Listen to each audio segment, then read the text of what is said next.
Chapter 3 The Grand Lady of the Lagoon. The gondola glided toward a landing at the edge of the canal. As the gondolier tied up the boat, water was sloshing from the canal onto a wide walkway filled with carnival goers.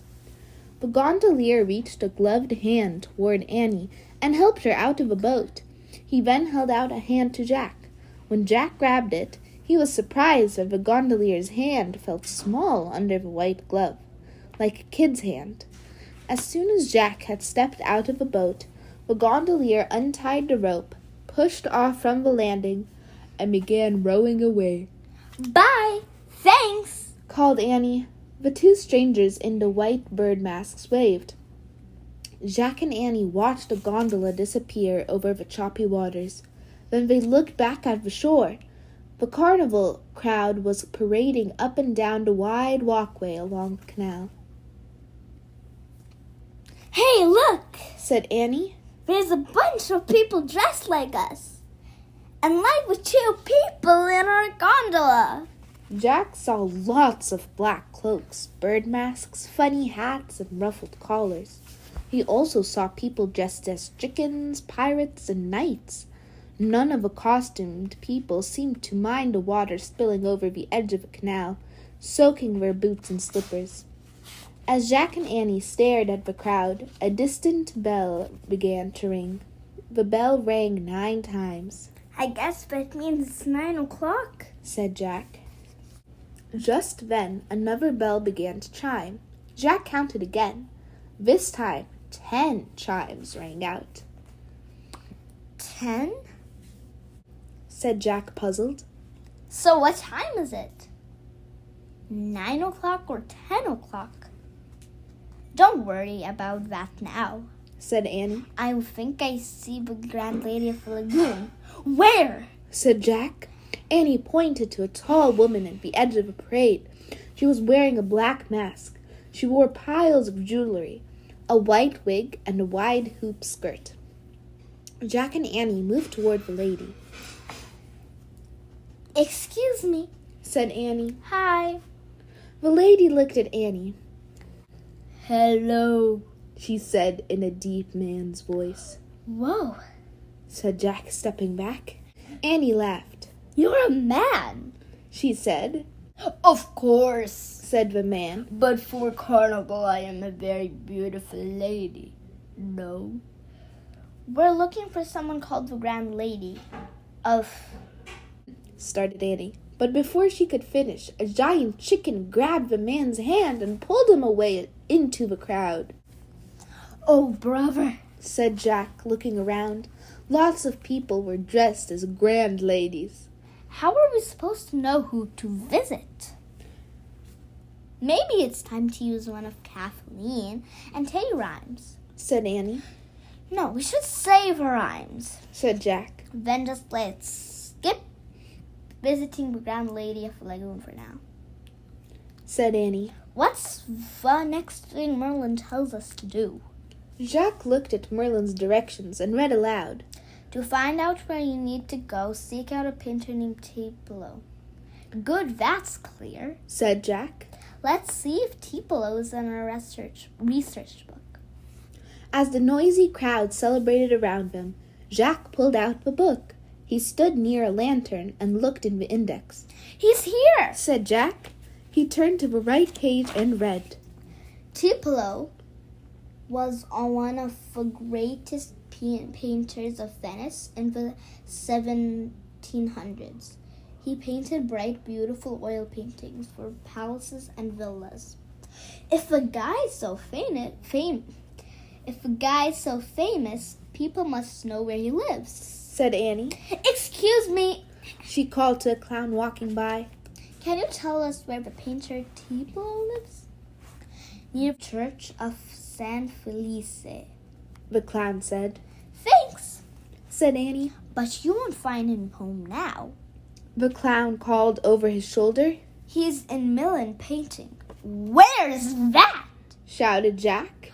"Over a day's ride on horseback," said the clown. Then he disappeared into the crowd. said Annie. "Do you think Merlin wants us to go to Merlin?" We don't have time, said Jack. I think we have to skip Tupelo too. Yeah, said Annie. Maybe we should just skip all the stuff and try to find the ruler of the seas on our own. Our letter says he's the only one who can help us save the Grand Lady. I don't know, said Jack. In his letter, Merlin tells us to be patient. But Annie was already calling to a pirate passing by. Sir, do you know where we can find the ruler of the seas? What? Shouted the pirate. The ruler! Do you know where he lives? Yelled Annie. In the palace on St. Mark's Square, said the pirate. Where's that? Annie called, but the pirate had disappeared into the crowd. I'll look up St. Mark's Square, said Jack. He turned the pages of their book until he came to a map of Venice. Ooh, cool, he said. Jack loved maps. Okay, let's see, Jack said. We're here. He pointed to the walkway along the canal on the map. And we want to go to St. Mark's Square. He pointed to another place on the map. It's really close. Yeah, and it looks like everyone else is headed there too, said Annie. Come on. So if we go this way, said Jack.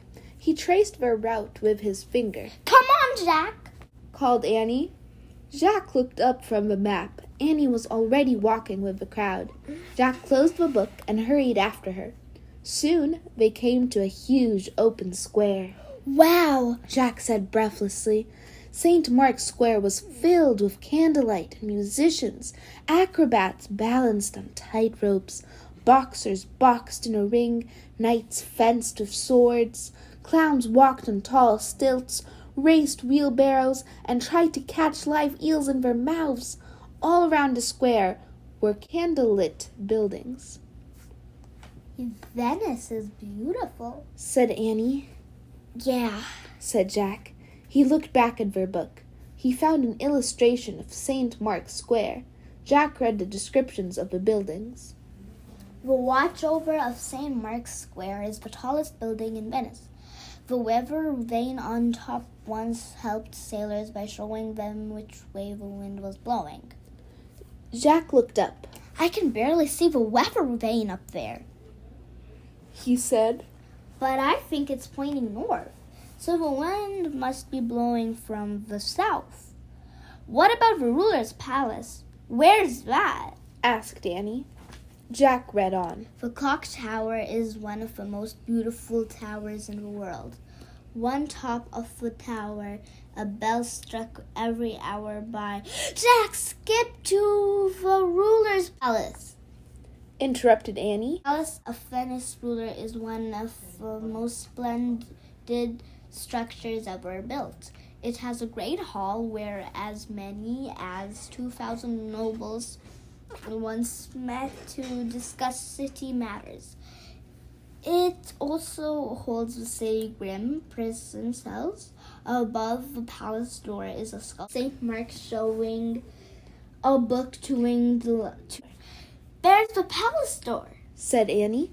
Jack looked up from the map. Annie was heading toward a huge door with a sculpture of a man and a winged lion above it. Jack closed the book and hurried to catch up to her. A guard was standing by the palace door. The guard wore a uniform and held a rifle. Wait, Jack whispered. Is he a real guard or is that just a costume?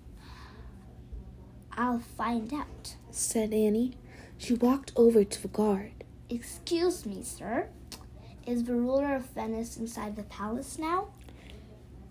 Be gone, clown, the guard said gruffly. But it's important, said Annie. We need to talk to him about something. I said be gone, the guard growled.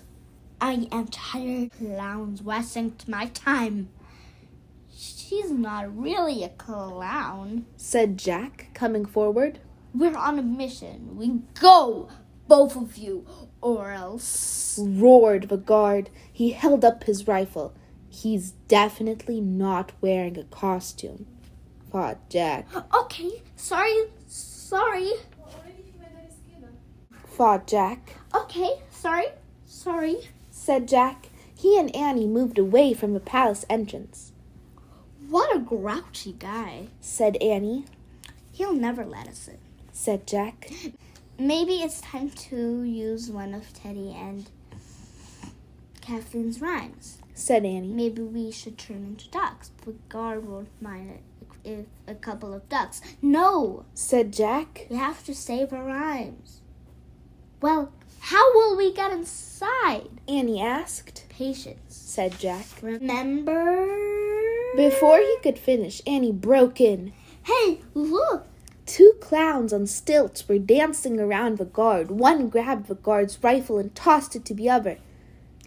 Hey! The guard yelled. Give that back! Now's our chance, said Annie. Quick! She ran to the entrance and slipped through the door. Oh, no. Oh, man, said Jack. While the guard chased after the 2 clowns on stilts, Jack rushed to the doorway of the palace and slipped inside too.